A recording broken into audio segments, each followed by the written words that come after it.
The night sky hung dark and heavy as Tanya Wilson drove through the quiet streets of Pine Grove. The clock on her dashboard showed 12:17 a.m. Her 8-month pregnant belly pressed against the steering wheel, and she adjusted her seat for the 100th time that night. After a 12-hour shift at Memorial Hospital, all she wanted was her bed and the body pillow that helped her aching back. The headlights of her car cut through the darkness as she turned onto Maple Street, just 2 blocks from home. The flash of blue and red lights in her rearview mirror made her heart skip. Tanya checked her speed, 28 in a 30 zone. She wasn't speeding. Maybe a taillight was out. She pulled over carefully, her nurse's training kicking in as she took deep breaths to stay calm. No reason to worry. Just a routine stop. She'd be home soon. Tanya rolled down her window and placed both hands on the steering wheel, just like her father had taught her. The cool night air rushed in as she waited. In the queue mirror, she could see 2 officers approaching, one on each side of her car. "License and registration," said the officer who reached her window first. Officer Daniels, according to his nameplate. His flashlight beam hit her eyes directly, making her squint and turn away. "Of course, officer," Tanya said, keeping her voice steady. "My license is in my purse on the passenger seat and my registration is in the glove compartment. I'm going to reach for them now, okay?" The officer didn't respond, just kept the light in her face. Tanya slowly reached for her purse. "What are you doing out this late?" asked Officer Daniels, his tone sharp. "I just finished my shift at Memorial. I'm a nurse in the ER," Tanya explained, her fingers finding her wallet. "I'm heading home." The second officer, Officer Perry, had circled around to the passenger side and was peering through the window. "This car matches a description," he said. Tanya handed over her license and registration. "A description of what?" "I've owned this car for 3 years." Officer Daniels studied her license, then shined the light back in her face, then down at her pregnant belly. "Step out of the car, Ms. Wilson." Tanya's hands gripped the steering wheel tighter. "May I ask why?" "I haven't done anything wrong." "Step out of the car now," Officer Daniels repeated, his hand moving to rest on his belt. "I'm 8 months pregnant, officer. If you could please just tell me what this is about." "You people always have excuses," muttered Officer Perry from the other side. The words hung in the air between them. "You people?" Tanya felt a chill that had nothing to do with the night air. "I don't understand what's happening," Tanya said, fighting to keep her voice from shaking. "I was just driving home from work." Officer Daniels suddenly yanked her door open. "Out. Now." Across the street, porch lights were coming on. The Johnsons, an elderly couple who had lived there for decades, stepped onto their front steps. A few houses down, someone was standing in a window. Tanya carefully unbuckled her seatbelt. "Please be gentle. I'm pregnant," she reminded them as she struggled to get out of the car with her big belly. As soon as she was standing, Officer Daniels grabbed her arm, spinning her around toward the car. "What are you doing?" Tanya cried out. "You're hurting me. Hands on the vehicle," he ordered. From the corner of her eye, Tanya saw Mr. Johnson crossing the street, his phone held up. He was recording. Down the block, more neighbors were appearing, drawn by the commotion. "She's pregnant, for God's sake," Mr. Johnson called out. Officer Perry turned toward him. "Stay back. This is police business." Tanya placed her hands on the roof of her car as instructed, the metal cool beneath her palms. She could feel her baby kicking frantically inside her, responding to her racing heart. "Please," she said, her voice breaking finally. "My baby? Should have thought about your baby before you stole this car," Officer Daniels said, kicking her feet wider apart. "Stole? This is my car. The registration I just showed you proves that."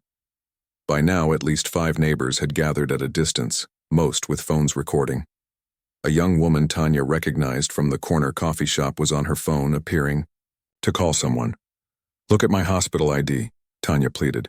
"It's on the front seat with my bag. It will prove who I am." Officer Perry was searching through her car now, throwing her prenatal vitamins, hospital scrubs, and snacks onto the street. "Found something," he announced, holding up a small bottle triumphantly. "Those are my prescription prenatal vitamins," Tanya protested. The name on the bottle matches my license. But Officer Daniels was already pulling her hands behind her back.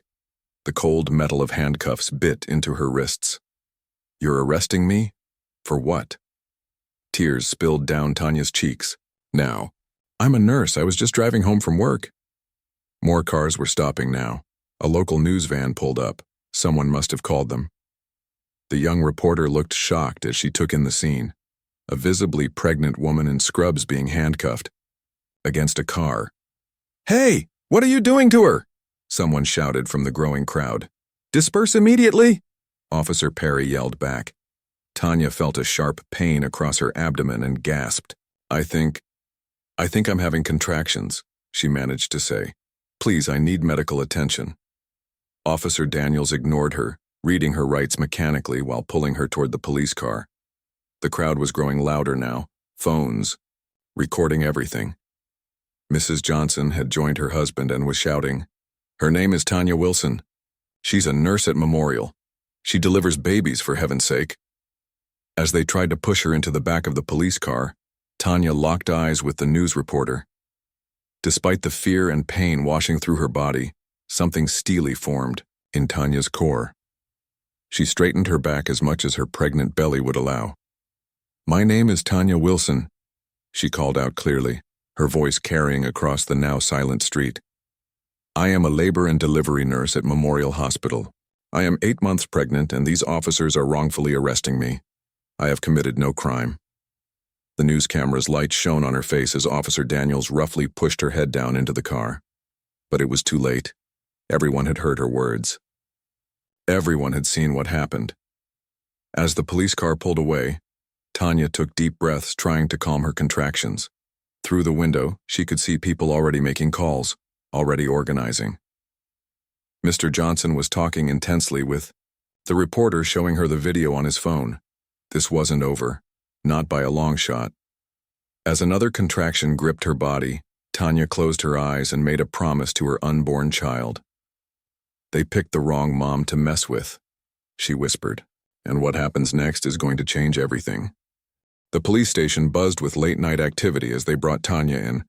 Fluorescent lights made her skin look pale, highlighting the tear tracks on her cheeks. Her wrists were red and raw from the handcuffs that were still too tight against her skin. The baby inside her kicked and rolled, sensing her distress. Please, Tanya said to the desk sergeant, a heavy-set man with tired eyes. I need medical attention. I'm having contractions. The sergeant barely looked up from his computer. Have a seat. We'll get to you. Tanya was led to a hard plastic chair against the wall. Another contraction gripped her, stronger than before. She breathed through it the way she taught her patients, counting slowly. 1 Mississippi, 2 Mississippi. Her scrubs were rumpled, her hospital badge still clipped to her pocket, proof of who she was and where she'd been. Not that anyone here seemed to care. Officer Daniels was speaking quietly to another cop, occasionally glancing her way with something like satisfaction on his face. 30 minutes passed. Then an hour. Tanya asked for water 3 times before someone finally brought her a small paper cup. The contractions were coming every 12 minutes now. I'm a labor and delivery nurse, she told a female officer who walked past. These contractions are real. My baby could be in danger. The female officer paused, looking Tanya up and down. For a moment, something like concern crossed her face. She disappeared down a hallway but returned moments later. Someone's coming. To take your statement soon, was all she said. Another contraction hit. This one so strong that Tanya couldn't help the small cry that escaped her lips. She doubled over as much as her belly would allow. An older officer looked up from across the room. He'd been doing paperwork, not part of the arrest. He stood and walked over, taking in Tanya's hospital scrubs, her pregnant state, and obvious distress. What's going on here? He asked. Lieutenant Garcia, Tanya managed between breaths. I'm having contractions. I need to go to the hospital. I shouldn't even be here. I was just driving home from my shift at Memorial. Lieutenant Garcia frowned. Who brought her in? Daniels and Perry, someone called out. The lieutenant's frown deepened. He checked Tanya's wrists, shaking his head at the tight cuffs. Get these off her, he ordered, then turned to the desk sergeant. Call an ambulance. But the paperwork isn't, the sergeant began. Now, Lieutenant Garcia cut him off. And, someone get me the body cam footage. 20 minutes later, Tanya was being loaded into an ambulance. The lieutenant had insisted on removing her handcuffs completely, not just transferring them to the front as Daniels had argued for. We'll sort this out after medical professionals clear you, Lieutenant Garcia told her. Someone will take your statement at the hospital. As the ambulance doors closed, Tanya caught a glimpse of Officer Daniels's angry face. She also saw Lieutenant Garcia on his phone, his expression grim as he watched the ambulance pull away at Memorial Hospital, her workplace. Tanya was wheeled directly to labor and delivery. Her colleague, Dr. Patel, rushed to her side, shock written across her face. Tanya, what happened?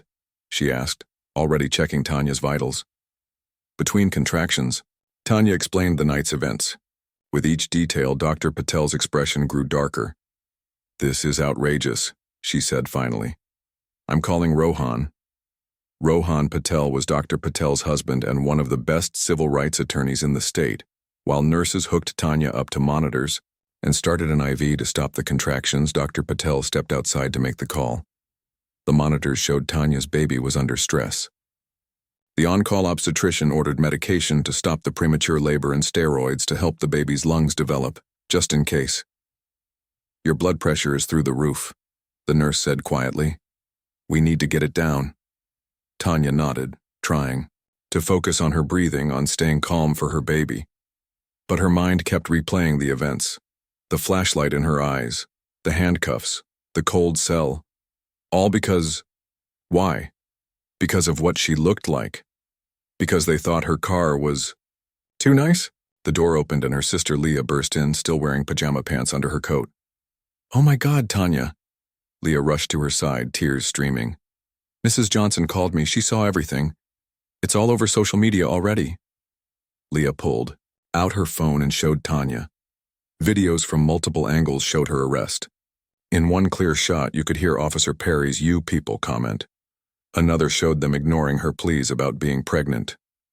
There's more, Leah said, voice shaking with anger and something else. Something like hope. The news was there. They ran it on the Midnight Report and it's blowing up online. People are furious. A soft knock at the door interrupted them. Lieutenant Garcia stood there looking uncomfortable in the hospital setting. Ms. Wilson, he said formally. I'm here to inform you that after reviewing the body cam footage and witness statements, all charges against you have been dropped. Your car is being returned to your sister's possession. Tanya stared at him. That's it? What about what they did to me? To my baby? The lieutenant shifted his weight. An internal investigation has been opened. We'll need your statement when you're feeling better. Internal investigation, Leah scoffed. So nothing happens and it all gets swept away. Lieutenant Garcia's jaw tightened. I can only speak to the process, ma'am. After he left, Dr. Patel returned with good news. The medication was working. Tanya's contractions were slowing. The baby's heart rate was stabilizing. Rohan is on his way, she added. He's bringing a colleague who specializes in police misconduct cases. Tanya closed her eyes, suddenly exhausted. The adrenaline was wearing off, leaving her drained and aching. Get some rest, Dr. Patel urged. We'll keep monitoring you overnight. But sleep wouldn't come. Every time Tanya closed her eyes, she saw Officer Daniels's face, felt the handcuffs biting into her wrists, heard that dismissive, "You people." She'd done nothing wrong. She was a respected nurse, paid her taxes, volunteered at the community, clinic twice a month. None of that had mattered tonight. As dawn broke, Tanya made a decision. She wouldn't just fight this for herself. She'd fight it for every person who'd ever been treated like she had. For her baby, who deserved to grow up in a world better than this. When Rohan Patel arrived at 7 a.m., briefcase in hand and determination on his face, Tanya was ready. Tell me everything, he said, pulling up a chair. And then we'll talk about what comes next. Leah squeezed her hand as Tanya began her story. Outside her window, the morning sun climbed higher, casting long shadows. It was a new day, and what Tanya Wilson was about to set in motion would leave the entire city speechless. The hospital released Tanya 2 days later, once her doctor was confident the premature labor had been stopped. She stepped out into the sunshine, one hand resting protectively on her belly, the other clutching a folder full of medical records. Evidence of what the arrest had done to her and her baby. "You sure you're ready for this?" Leah asked, helping her sister into the passenger seat of the car. Tanya nodded. No more hiding. No more waiting for someone else to fix things. Their first stop was Rohan Patel's law office downtown. The receptionist recognized Tanya immediately and ushered them straight back. Inside Rohan's office, Tanya was surprised to find not just the lawyer, but 4 other people waiting. "Tanya, meet your team," Rohan said, introducing them one by one. Angela Chen, civil rights investigator. Thomas Washington, former police officer turned consultant. Diane Winters, media specialist. And Rob Greenberg, data analyst. Tanya looked at them in surprise. "My team?" Rohan gestured for her to sit. "What happened to you wasn't random, Tanya. We've been looking into Officers Daniels and Perry." Thomas, the former cop, spoke up. "When I saw your story on the news, something clicked. Their names were familiar." He slid a folder across the table. Inside were complaint forms, dozens of them, spanning back 5 years, all filed against Officers Daniels and Perry, all describing similar situations: unnecessary stops, escalation, racial comments. All dismissed or marked unsubstantiated. "How is this possible?" Tanya asked, flipping through the pages. "This many complaints?" "The system protects its own," Thomas said simply. "I left the force because of officers like these 2. Angela, the investigator, tapped on her laptop. "I've been tracking complaints by neighborhood and demographics. Look at this map." The screen showed a city map with dots representing traffic, stops and arrests. They clustered heavily in certain neighborhoods, predominantly Black and Hispanic areas. "This is a pattern," Angela explained. "Not just with these 2 officers, but departmental." Tanya felt a chill despite the warm office. "So what's the plan?" Rohan leaned forward. "Most people in your situation would file a simple brutality complaint. It would get investigated internally, probably dismissed, and at best, you might get a small settlement with a non-disclosure agreement." "I don't want money," Tanya said firmly. "Good," Rohan smiled. "Because we're thinking much bigger." Over the next 3 hours, they outlined a strategy unlike anything Tanya had imagined. Not just a lawsuit against the 2 officers, but a class action case against the entire department for systematic discriminatory practices. The evidence would include not just Tanya's experience, but data analysis of thousands of stops and arrests, testimony from other victims, and expert analysis of departmental policies. "It won't be easy," Rohan warned. "The department will fight, back hard. They might dig into your past, try to intimidate witnesses. They already picked on a pregnant nurse driving home from work," Tanya said. "What else can they do to me?" As if on cue, Tanya's phone buzzed with a text from an unknown number. "Drop the case or else." She showed it to the team. "That's why we have Diane," Rohan said, nodding to the media specialist. "Sunshine is the best disinfectant. The more public your case is, the safer you are." Diane outlined a media strategy: carefully selected interviews, social media coordination, community meetings. "But you'll be the face of all this," she cautioned Tanya. "Are you ready for that kind of attention?" Tanya thought about the baby growing inside her, about the future she wanted to create. "I'm ready." Over the following weeks, Tanya's living room transformed into an operations center. While she focused on staying healthy for her baby, the team gathered evidence and built their case. Rob, the data analyst, created visualizations showing the stark patterns of biased policing. Angela tracked down past victims, many of whom had been too afraid or disillusioned to speak up before, but found courage in Tanya's example. Thomas used his inside knowledge to identify key problems in training and accountability. "The department has a warrior mentality instead of a guardian one," he explained. Officers are trained to see citizens as potential threats rather than people they serve. One evening, as they worked late, Tanya got another text.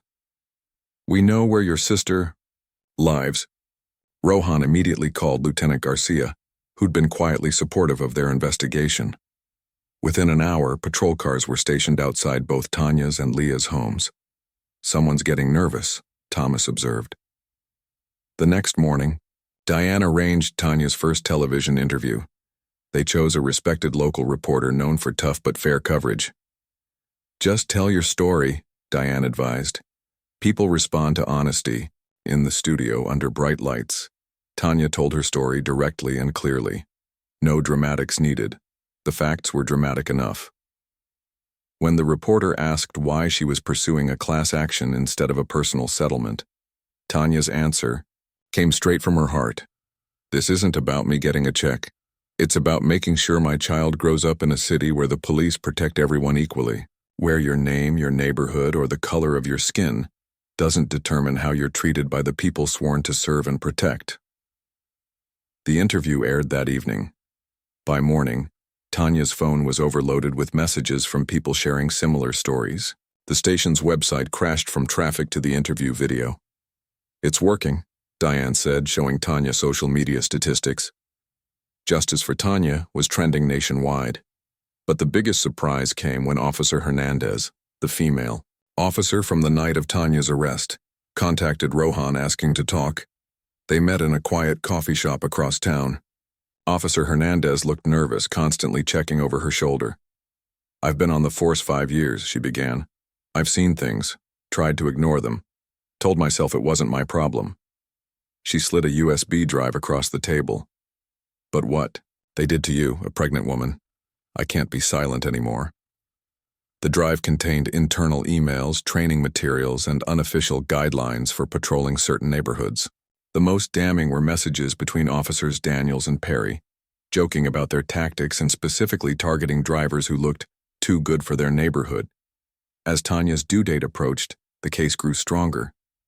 The judge denied the department's motion to dismiss. More officers came forward, speaking anonymously about the toxic culture. Community meetings overflowed with citizens demanding change, and still, Tanya received threats. Still, she pushed forward. "What you're doing takes incredible courage," Thomas told her one day. "Most people would have taken the money and walked away." Tanya rubbed her belly, feeling her baby kick. "Then nothing would change. And I want things to be different when my daughter arrives." No one yet knew the full extent of what Tanya was planning, not even her team. Because while they built the legal case, Tanya was creating something else. Something that would truly leave everyone speechless. The courtroom fell silent as Tanya walked in, her back straight despite her now 9-month pregnant belly. Her lawyer, Rohan, carried a stack of binders beside her. Today wasn't just another hearing. It was the day they would present their full case against the police department. "All rise," called the bailiff as Judge Huang entered. The judge, a stern woman with silver-streaked hair, surveyed the packed courtroom. News cameras waited outside, barred from filming inside but eager for the outcome. "Ms. Wilson," Judge Huang said once everyone was seated, "I understand you wish to address the court directly today." "Yes, Your Honor." Tanya's voice was clear and steady. The city attorney jumped up. "Your Honor, we object. Ms. Wilson is represented by counsel and—" "I'll allow it." Judge Huang cut him off. "Ms. Wilson has the right to speak." Tanya approached the front of the courtroom, where a table had been set up with a projector and laptop. Rohan handed her the first binder and stepped back, giving her the floor. "Your Honor," Tanya began, "the city has offered me a settlement of $750,000 to drop this case." Murmurs swept through the courtroom. "I rejected it," Tanya continued, "because this case isn't about money. It's about a broken system." She opened the binder and activated the projector. A map of the city appeared on the wall screen, covered with colored dots. Each red dot represents a traffic stop where excessive force was used in predominantly Black and Hispanic neighborhoods, she explained. Each blue dot represents stops in predominantly white neighborhoods. The difference was stark. Red dots clustered thickly in certain areas, while blue dots were sparse throughout the city. I'm not just here as Tanya Wilson, wrongfully arrested pregnant woman, she said, her hand resting on her belly. I'm here as a citizen demanding accountability. For the next hour, Tanya presented evidence that left the courtroom in stunned silence. She wasn't just telling her story. She was exposing an entire system. The data, meticulously gathered by Rob, showed clear patterns of discriminatory policing. Testimony from former victims collected by Angela revealed dozens of similar incidents that had been swept under the rug. Then came the internal documents leaked by Officer Hernandez, showing unofficial quotas for certain neighborhoods and joking emails between officers about targeting specific demographics. Your Honor, Tanya said, her voice growing passionate. What happened to me was not a one-time mistake by two bad officers. It was the predictable result of a culture that views some citizens as suspects first and people second. Judge Huang leaned forward. What exactly are you asking for, Ms. Wilson? The court can award damages, but we cannot rewrite police policy. This was the moment Tanya had been preparing for. She nodded to Rohan, who brought forward the final binder, a thick volume labeled Pine Grove Community Policing Initiative. Not asking you to rewrite policy, Your Honor. We've already done that. The city attorney shot to his feet. Objection! This is absurd. Sit down, Judge Huang ordered. I want to hear this. Tanya opened the binder. For the past month, I've been working with community leaders, police reform experts, and even current officers who want change.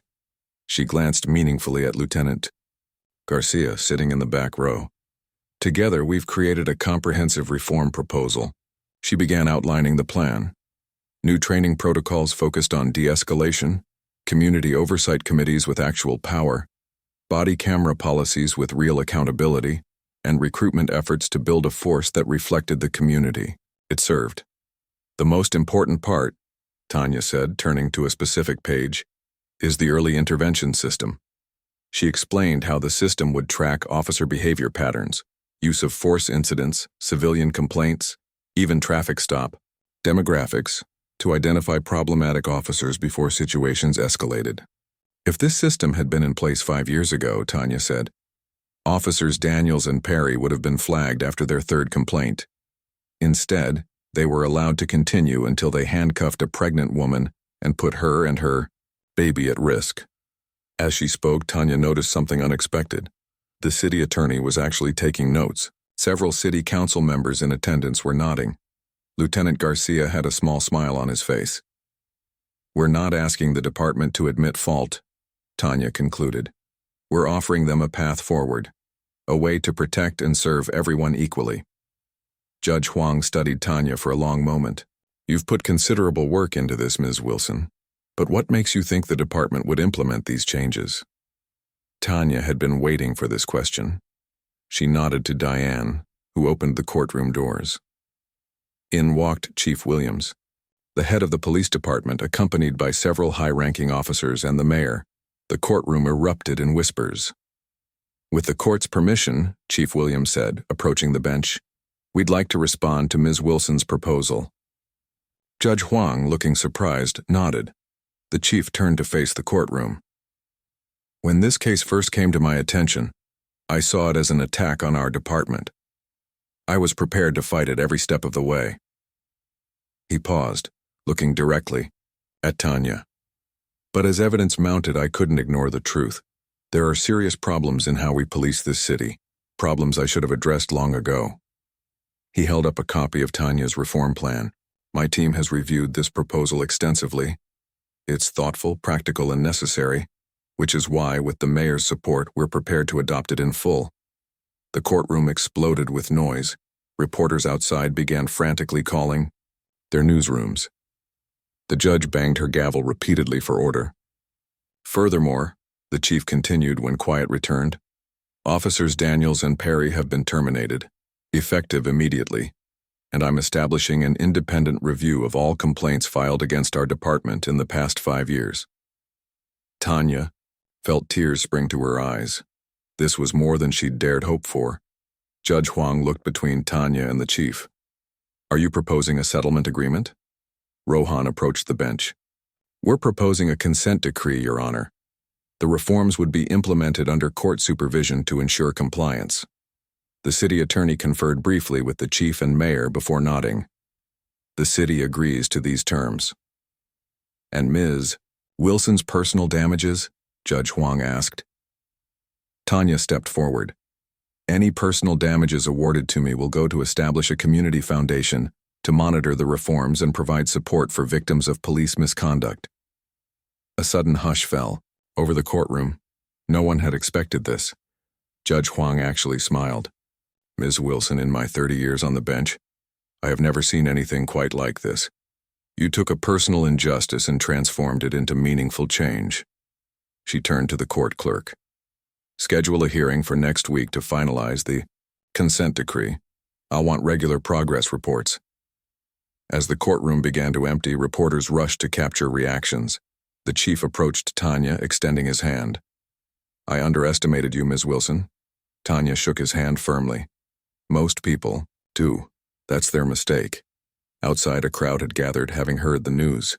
They broke into applause as Tanya emerged from the courthouse, Rohan and her team beside her. A reporter thrust a microphone toward her. Ms. Wilson, how does it feel to win?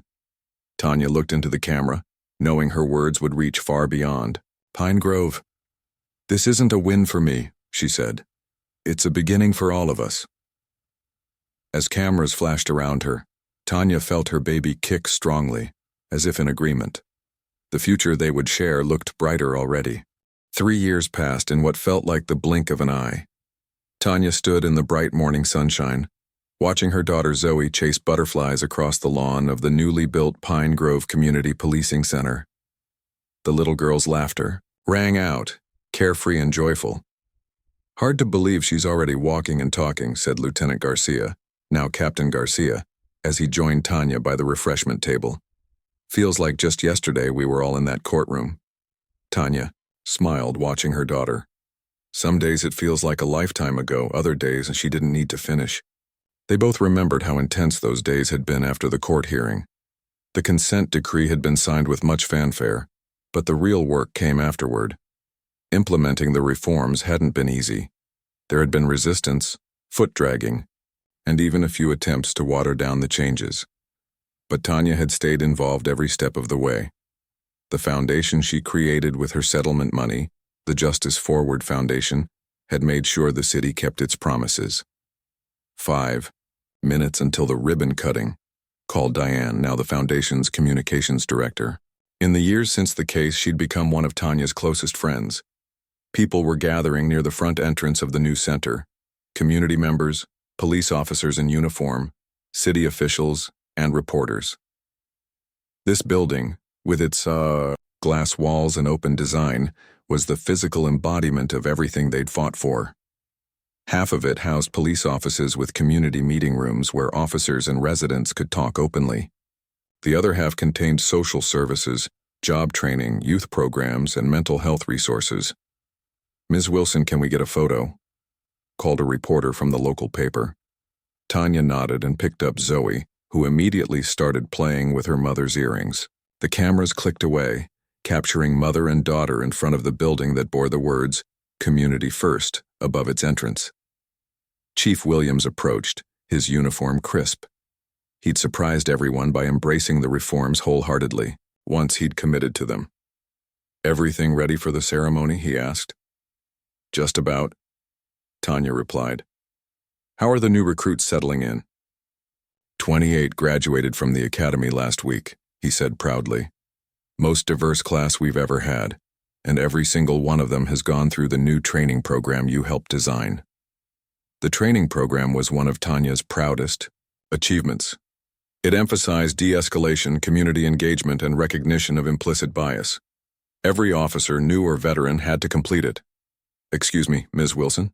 A young woman in her early 20s approached hesitantly. I just wanted to thank you. My brother was stopped by police last month for a broken taillight. The officer helped him fix it instead of giving him a ticket. Things like that never used to happen in our neighborhood. Stories like this had become more common over the past few years. Not that everything was perfect. There were still incidents, still complaints. But now there was accountability, transparency, and a genuine effort to do better. "It's time," Diane called, waving everyone toward the podium set up near the entrance. The mayor spoke first, praising the collaborative spirit that had made the center possible. Chief Williams followed, talking about improved relations between police and community. Then it was Tanya's turn. She handed Zoe to Leah and approached the microphone. The crowd fell silent. 3 years ago, I was handcuffed and put in the back of a police car while 8 months pregnant, Tanya began, not shying away from the reality of what had happened. I was scared, angry, and humiliated. I could have taken a settlement check and tried to put it behind me. She paused, looking out at the faces watching her. Black, white, Hispanic, Asian, officers and civilians standing side by side. But that would have changed nothing. The next pregnant woman, the next teenager, the next elderly man would have faced the same treatment. So instead, we decided to change the system. Tanya gestured to the people around her. Rohan, Angela, Rob, Thomas, Diane, Captain Garcia, and many others who had joined the cause along the way. This wasn't a one-woman job. It took all of us. Community members who spoke up, officers who wanted to serve better, officials who listened instead of defending the status quo. And it's still not finished. Real change is a process, not an event. She looked over at Zoe, now sitting on her aunt's lap, playing with Leah's phone.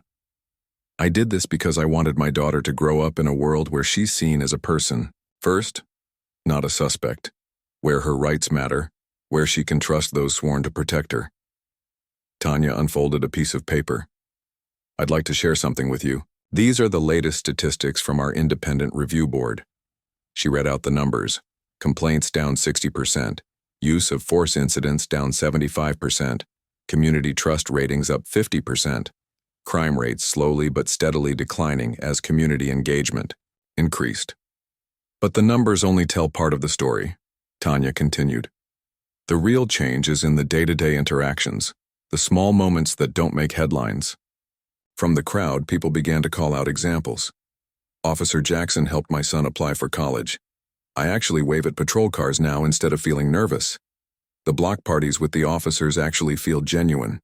Tanya smiled. This is the real victory. Not what happened in court, but what's happening every day in our neighborhoods. Chief Williams stepped forward with a large pair of scissors. Together, he and Tanya cut the ribbon across the center's entrance. Applause erupted as Zoe ran up to join them, wanting to be part of the excitement. As people began to tour the new facility, a reporter approached Tanya. Your story has inspired similar initiatives in 12 other cities now, she said. Did you ever imagine it would spread like this? Tanya watched as Officer Chen, one of the new recruits, knelt down to high-five Zoe. Hope is contagious, Tanya said simply. Once people see that change is possible, they stop accepting things as they are. Later that evening, as Tanya tucked Zoe into bed, her daughter asked the question she'd been asking more often lately. Mommy, why do people know your name? Why were they taking pictures today? Tanya sat on the edge of the bed thinking about how to explain it to a 3-year-old. Remember how I tell you to use your words when you're upset, not your hands? Zoe nodded solemnly. Well, a long time ago before you were born, some people didn't use their words with me. They were unfair and unkind. Instead of getting angry or sad, I decided to help them learn how to be better. Did they learn? Zoe asked, eyes already drooping with sleep.